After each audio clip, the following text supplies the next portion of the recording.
Interspersed in our sermon series over the next few weeks and months, we're going to be opening up for us the question of what is church? We have had to learn to lean into new ways of worshipping together, discovering God in our midst behind closed doors afresh. For some of us, we've even been faced with the brutal question of whether God actually cares at all. And we have been and will continue to be faced with questions about what church is and could be and what we're going to do about it. So what should church be like? What should the people who make up the church do? And historically, even questions about what the people in the church should look like. When I was a little girl at Sunday school, Sunday was the day I had to wear a dress below my knee. Not below my knee, obviously, anyway. I had to wear a dress that went down below my knee until the day the Sunday school teachers got out the red poster paint, which even then was pretty lethal on anything because it turned everything red. And what was my Sunday best soon became my decorating clothes. I never had to wear dresses below my knee again. So I wonder, what is church for you? And without judgment, not good or bad, but just how has it changed over the last year in the midst of a global pandemic? In 2005, I candidated for ministry. And as part of that process, I had to do an observed group exercise. That meant a group of about 6 of us were put in a room surrounded by a holy huddle of about 12 people with clipboards. And we were watched as we engaged in a process together. In the middle of the room was a pile of craft material. There was paper and pens and sellotape and pipe cleaners, the whole Blue Peter. The exercise we were given to build our perfect church. So you can imagine this group of passionate, nervous, desperately trying to demonstrate that God had got something for them, literally got stuck in. And we spent 20 minutes making paper chain people, cutting them out carefully of folded concertina paper. And then, just as the exercise was about to finish, we screwed them all up, threw them into the corner, and piled on top of them all of the cuttings that we'd got left over. For one of my friends, I think this was more of a protest about the exercise, if I'm honest. But for others of us, it was a statement about the church being built because and on people who are broken. That we are all redeemably at the heart of God's church, but we come from a broken humanity together. And I say this because today is Vocation Sunday. It gives us a little bit of space, not just to ask the question, what is church, but also to ask the question, what is our part in that now? What part does God want us to be playing in that? And so in this passage from Acts, we can start to draw a few conclusions about the nature of the early church. And it would be really easy to look at Philip and assume he had it all together. After all, he literally flies in with a wing and a prayer, sees a stranger, has a profound and transformative encounter with Scripture, which changes this man's life, and then in some sort of fairy godmother way, flies off out of the scene altogether, having baptized him in a puddle. Many of us will have been on the receiving end of such teaching, making every moment an evangelistic moment, from when we're getting our baked beans to when we meet a stranger on the shop corner. We're aiming to turn every encounter into one of those transformative, life-changing, baptizing people in the nearest swimming pool sort of a way.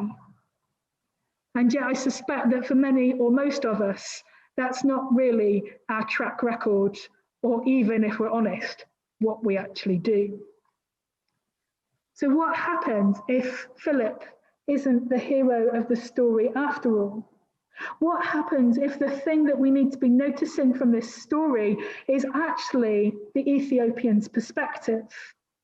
to become to the sort of church that he is attuned to and the sort of people that he encourages us to be instead? What happens if the church isn't full of superheroes who fly in and out on chariots, sealing every spiritual deal, but instead about a group of people thrown together or thrown away, like my paper chain people? People who know what it is to be on the margins of society and on the edges of institutions.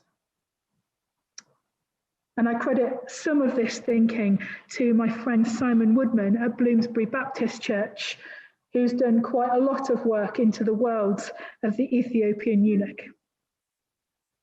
So firstly, the thing that we need to notice about this character is that he is Ethiopian.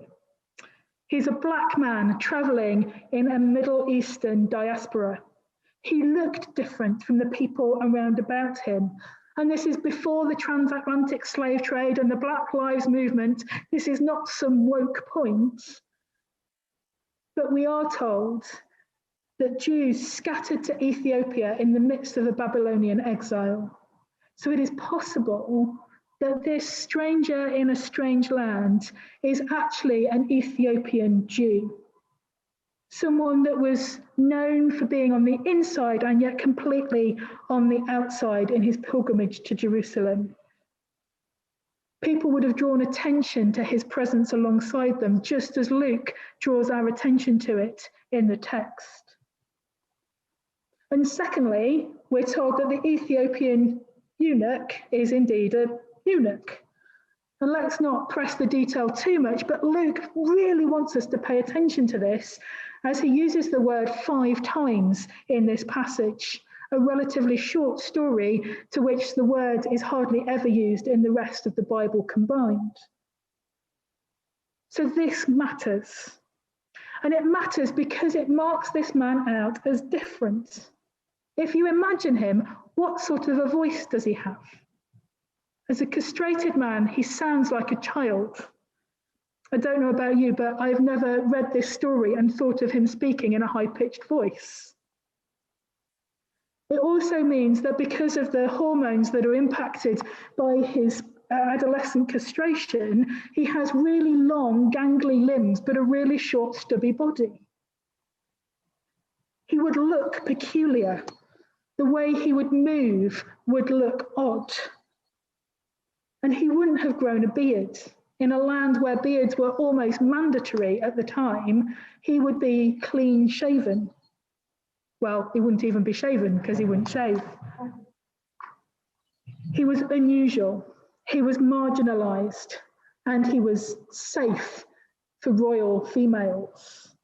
Not being able to father a child would mean that actually he was completely innocent and safe to anybody around about him.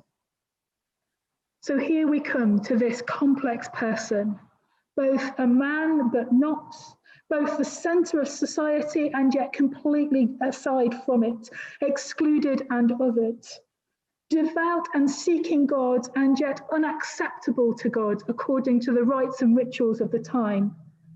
He held these complexities and paradoxes in his very body, included and discarded, just like my paper chain people.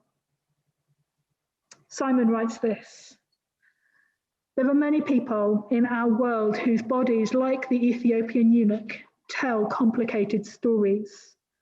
Minority ethnic, non-binary gender, diverse sexuality, to the plain old patriarchy oppressing women. And yet God called Philip to go to this Ethiopian eunuch and to tell him that he was absolutely included in the story of God's love, made known through Jesus, through baptism. The baptism being the sign of his acceptance and belonging. So what is church? Is it a place where everyone is invited and included in the story of God's love in Jesus? Is it a place for response and ritual which demonstrate that acceptance, that participation, that belonging? And is it a place to be centred in the imperfections of our own bodies as we seek to live with the vulnerabilities that we see around and about us? Maybe church is a place for a discarded crumple of broken people to discover afresh that they are absolutely included in God's kingdom. So firstly, let's remember this. Our bodies should never exclude us from being in God's love. There is so much to say on this. But firstly, as the Methodist Church continues to discern the full participation and inclusion of LGBTQ+ people in the life of our church, our bodies never stop us from being included in God's love. And as we're coming towards a new normal at the end, possibly, of a global pandemic, this communal trauma, which has impacted every cell in our bodies, means that we too need to get back to grips with what is going on in our bodies. For our bodies should not exclude us from being in God's love. And we've learned an awful lot about how people have been excluded from community because of their bodies, through infirmity, being housebound, in chronic pain, mental health, childcare issues. We're learning our experiments in presence and online, as we are today, to enable people to be connected and to be part of our church community in ways that enable them to be present to themselves and to their own needs, as well as to each other. We're working hard to invest in ways to enable people to access God's love for themselves. Secondly, the margins and the marginalised are a space for dignity where there has often been disgrace. Our assessors may have been taken aback when we threw our product into the corner of the room, but for our group, it was a symbol that even at rock bottom, God gets involved and gives agency and identity to those who think that they've been left behind. The Ethiopian is given agency and dignity by Philip. The church should be a place where our wholeness comes through the flourishing within our vulnerabilities, not despite them. And then finally, as the Coptic and Orthodox Christians around the Eastern world are celebrating Easter Sunday today, we need to remember that the church doesn't always look like us. That because of the Ethiopian eunuch going away rejoicing from his encounter with Philip, we have a whole breadth and experience of the Christian tradition, which has evolved and developed in ways that hasn't impacted us in the Western world or even with a Staffordshire postcode. Transformation brings growth, but it might not be what we expect. This has consequences. It means that there are things that we will have to stop doing for God's vision of a new normal. And for some of those, they will be for a short time. I know we still can't sing inside this building. I'm working on a plan to sing outside. There will be some things that we never return to at all. And we need to be prepared to grieve these losses, to be surprised by what God is calling us into. And we need to be prepared that we will not go back to the way things were. But right now, the vocation of God's church here across these three congregations is to hold the painful space to wait and see what happens. And it's hard and it hurts. But we need to wait in order to know the weirdness and the wildness of the Spirit, which is leading us into God's future. Because our bodies should never separate us from God's love. And when the Spirit starts to get involved, amazing things happen.